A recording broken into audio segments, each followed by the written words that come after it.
What's up everybody, and welcome back to the channel. And yes, I didn't think I was going to be able to make this video this soon. I thought I was going to be stuck on two pieces of Akari gear for a while, as I think many people struggle with. Having bought the helmet from Tiago as soon as I was able to basically afford it with drop pod resources, and then essentially getting the boots to drop shortly thereafter from, I believe, a CT10 or a CT9 completion, which I thought I was really lucky at the time. But then obviously since then, even pushing into CT15, I couldn't get any additional pieces to drop, not even duplicates, not more helmets or boots. And then after managing to push into CT15s, I settled on CT13 because it was kind of like the sweet spot in terms of how much damage I was dealing and my survivability and not getting one shot by shotgun guys and stuff like that. And lo and behold, out pops the chest piece from a chem plant run. So I'm really happy about that. I was super lucky. That's obviously allowed me to complete the build, which we'll discuss today, and it's allowed me to farm CT15s extremely comfortably, of course, as the Akari set does. And in that way, I'm kind of like very happy with where the Pyromancer is right now in terms of the build that I have. And I think I'm ready to move on to the third character, because of course my goal has always been to take all four characters and bring them up to a point where I can comfortably farm CT15 in golds. And that means I'm basically halfway there now, having finished the Technomancer and now the Pyromancer as well. So firstly, let's just go through the builds. Actually, there's two different builds that I've been experimenting with, but well, I'll explain more about that once we get into the detail.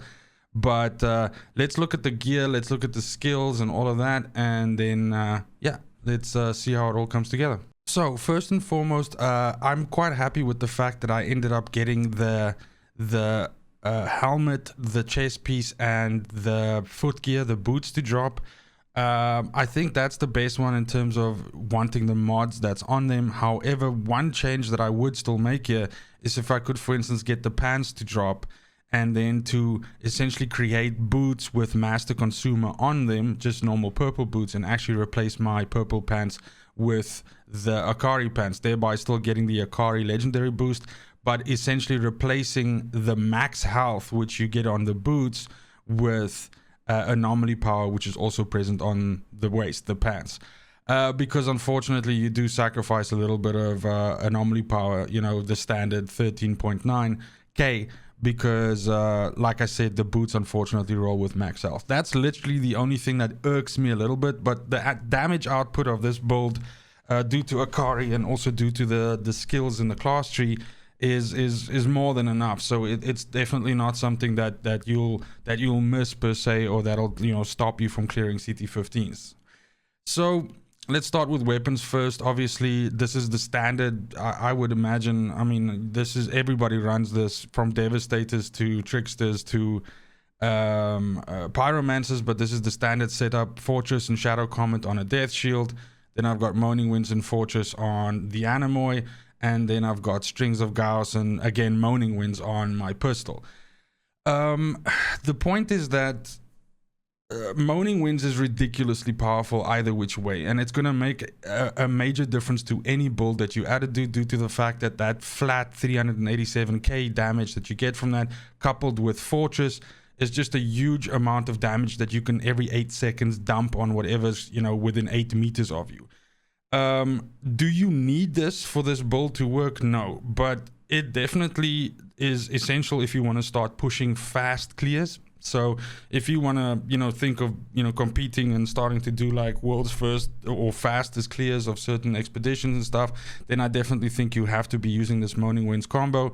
You're just missing a lot of DPS if you don't. I mean, it's so prevalent that to the point that you could use this moaning winds combo on essentially any subpar build, but if you are relatively good at getting in and out of combat and able to cycle that 8 seconds of damage with moaning winds, then it can essentially become the crutch of the build. So it's really powerful. I don't know if it'll stay this way for very long, because of course this doesn't really allow for a lot of build diversity. If this is like the fucking combo that you have to use if you even want to think about competing in fast time clears, Although I'm not advocating people can fly to nerf anything again, I think it's fine this way. If people want to play with the combo, they can. If they want to play with something else, they can. But the reality is, it is the strongest version of this build if you use this combo.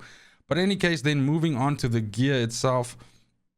Again, the idea here is you always want pieces with anomaly power, cooldown reduction, and status power, or failing that, anomaly power, cooldown reduction, and skills life leech. Now, of course, on the legendary pieces, you can choose, so you kind of have to take what comes with it. So the helmet comes with anomaly power, skills life leech, and status power. I kept fire tsunami on there, and I added ashen boost to it.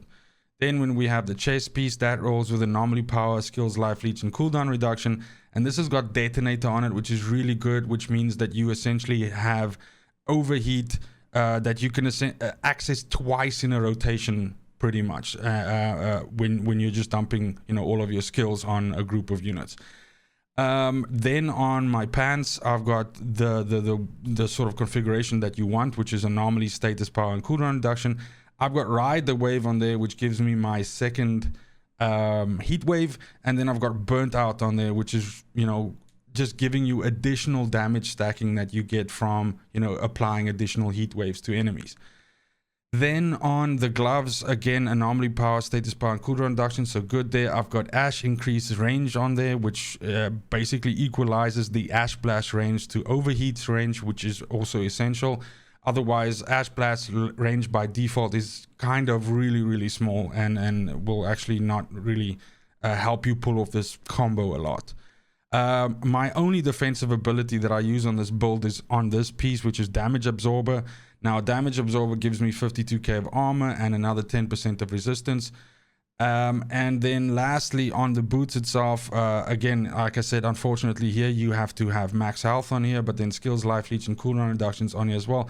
Master consumers on here, which is really like the yummy part of the build. Well, of course, the set bonus is also obviously essential, but master consumer makes a big difference here because it consumes either burn or ash, and if it consumes both, then you actually get 150% increase to the damage.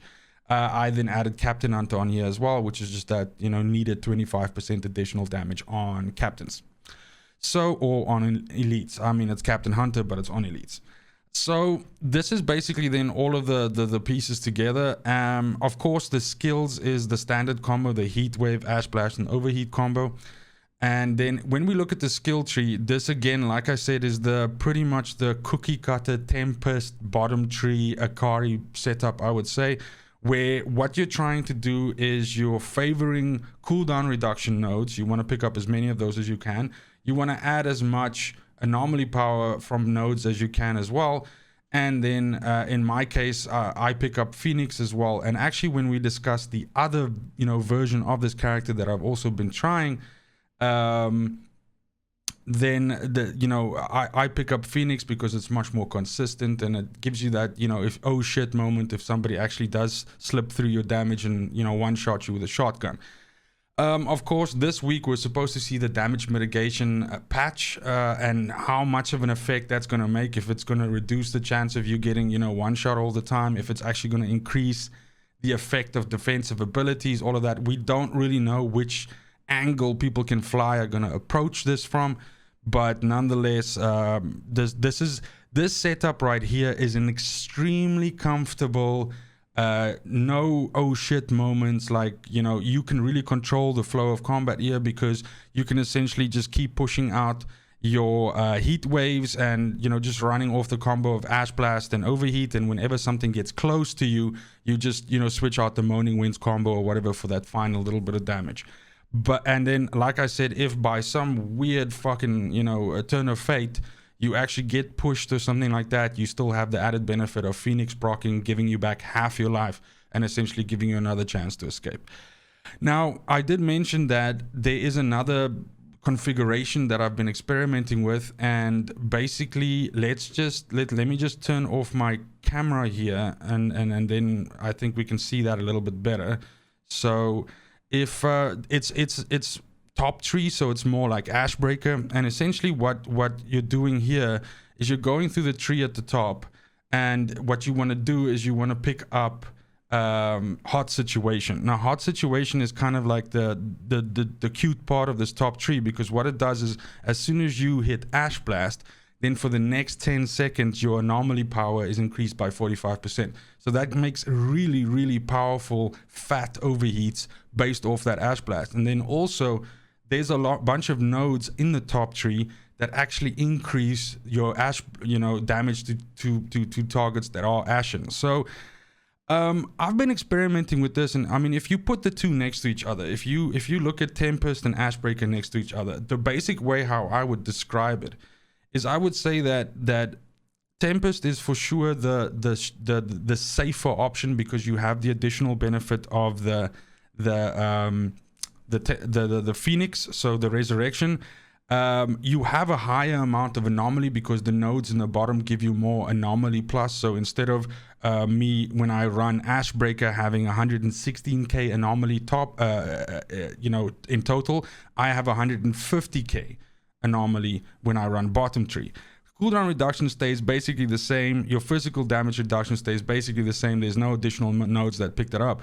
But when you run bottom tree, you also get an additional 20% resistance. So again, you can see that Tempest is the more safe, surefire way. But if you want to start gambling a little bit and playing a little bit more in the face of the enemies that you're fighting, taking a little bit more chances, but for additional chances at much, much, much higher damage, then of course the top tree Ashbreaker is the one that you can do. In fact, my suspicion is, or my hope, let me rather say, is that once the damage reduction patch comes through this week, that top tree will be more viable, because you won't, be so susceptible to, one shots or weird fluke damage spikes or something like that from a brood mother, for instance. Because the point is that top tree, first of all, as I've mentioned, gives you access to hot situation, but also gives you much, better overheats based on Ash Blast. But also it drops your cooldown, on certain skills quite a lot. So instead of having basically an 8-second heat wave, you have a 6.7 second heat wave, which doesn't sound like a lot, but it makes a difference. And then you have an 11.6 second Ash Blast instead of a 14-second Ash Blast, which again makes quite a big difference. You have a slightly higher overheat at 6 seconds versus 4.6, which you get with Tempest. But it's definitely, it's a different kind of way of playing, and it definitely feels really powerful when you push out these big Ash Blast overheat sort of waves. So that's it then basically for I could turn my camera on probably again. So that's it for the two different talent builds, I would say, or rather class builds that I'm using with this. But both of them, the footage that's been running in the background and that's running now is of course me actually running CT15s with Ashbreaker, so with the top build. So you can see the efficiency at which it clears. And like I said, it'll be pretty interesting to see if this patch makes that the preferred way to run it, actually, due to the additional damage that you can push out with that, because you don't really need Phoenix and all of these things anymore, and the additional resistance and stuff from the bottom tree. But no, make no mistake, the bottom tree is no fucking slouch. It's not gonna not do damage. You can't go wrong with either one of these two, and this is a very, very powerful end game build for the Pyromancer, which I by no means I'm suggesting for the first time. I think this is generally, especially the bottom tree, considered to be kind of like the cookie cutter approach, and kind of similar to the builds that are used to push fast clears, based on if you have min-maxed everything. In terms of improvements that I'd make to this build, as I've mentioned, the only thing that I would imagine that would make a little bit more of a difference here is swapping out the boots for the pants, and then obviously keeping the same mod configuration, but just having access to that little bit of additional anomaly power. And yeah, that's basically about it. Now, when it comes to the Pyromancer, I really enjoyed this character. After playing so many hours with the Technomancer, playing an anomaly based build was like a fresh take on the game, and I really do like the ability of being able to kill a whole bunch of stuff at once, in an open area versus, you know, having to sort of like burst stuff down with bullets. So it's definitely a different way of playing. I really enjoyed it. I still will obviously play this character. It's just my focus will now go to the next one in line to sort of, you know, get that character CT15 and gold clear capable, so to speak. The only other thing that I really definitely still want to try out on this is I want to see if I can build a hybrid eruption ash blast overheat build, something like that, possibly accessing the eruption set instead of Akari, but that's of course permitting if those pieces actually drop for me. I didn't think Akari was going to drop this fast. I do, however, think I was quite lucky with that. So, you know, be that as it may. And then, of course, somewhere down the line, I'd still like to try a bullet build as well, but not quite just yet, because like I said, I've got about maybe 80, 90 to 100 hours on the Technomancer, and so that's still very fresh in the back of my head. But that's it basically for this. Let me know in the comments down below if this has been helpful to you and how you've built your Pyromancer. If you're still playing the game, of course, I'm happy that I was able to push this video out before Biomutant dropping tomorrow, because of course for the next couple of days I imagine that that's going to take up a lot of my attention. So please do join in for those streams, which are starting at launch time on Tuesday. So that's tomorrow at 8 o'clock CEST. I'll start, and basically we'll just play the game together and see what it's all about. I'm super pumped. I'm super excited for it. Go ahead and sub to the channel if this is the kind of content that you enjoy. Would love to have you. In the link in the description down below, we also have a Discord server that is growing. I think we just hit 80, just over 80 members. It's not an Outriders flavored Discord, but rather a gaming Discord in general, even non-gaming things like movies and music and things that you like, but basically just building a community around this channel, and you know, we'd love to have you. I think that's about it, and you know, just wanted to say thank you very much if you made it this far in the video. And it's just super important to me that you have a good morning, a great afternoon, and an awesome evening wherever you are. And until next time, fucking cheers.